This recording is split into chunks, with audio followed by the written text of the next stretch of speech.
আসসালামু আলাইকুম। আজ কাঁচামরিচের সস রেসিপি শেয়ার করব। চলে এসেছে রমজান মাস।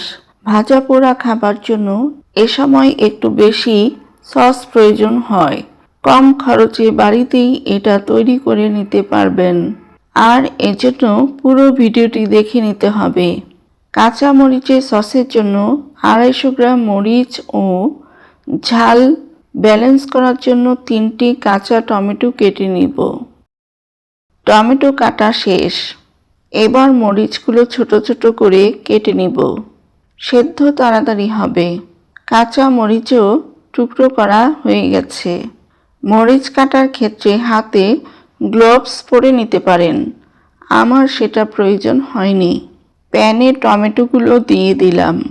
এখন দিব 1 ইঞ্চি পরিমাণ আদা ও কয়েক কোয়া রসুন কুচি।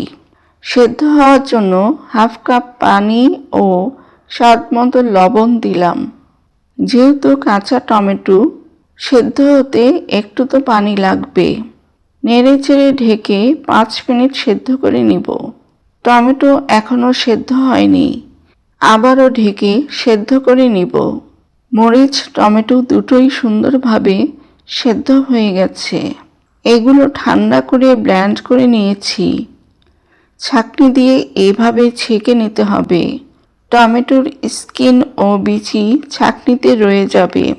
এখন চুলায় দিয়ে মিডিয়াম আঁচে রান্না করে নিব।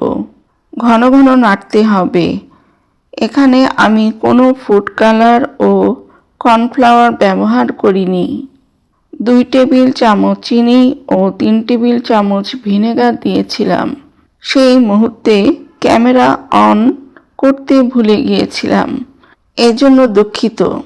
চিনি ও ভিনেগার দেওয়ার পর চুলার আগুন কমিয়ে ঘন ঘন নাড়তে হবে। প্রায় 15 থেকে 20 মিনিট পর সসটি এমন ঘন হয়েছে। এখন নামিয়ে ঠান্ডা করে কাচের বোতলে নরমাল ফ্রিজে রেখে খেতে পারবেন 3 থেকে 4 মাস পর্যন্ত। ভিডিওটি ভালো লাগলে লাইক, কমেন্ট, শেয়ার করে আমার চ্যানেলের সঙ্গেই যুক্ত থাকবেন। ধন্যবাদ।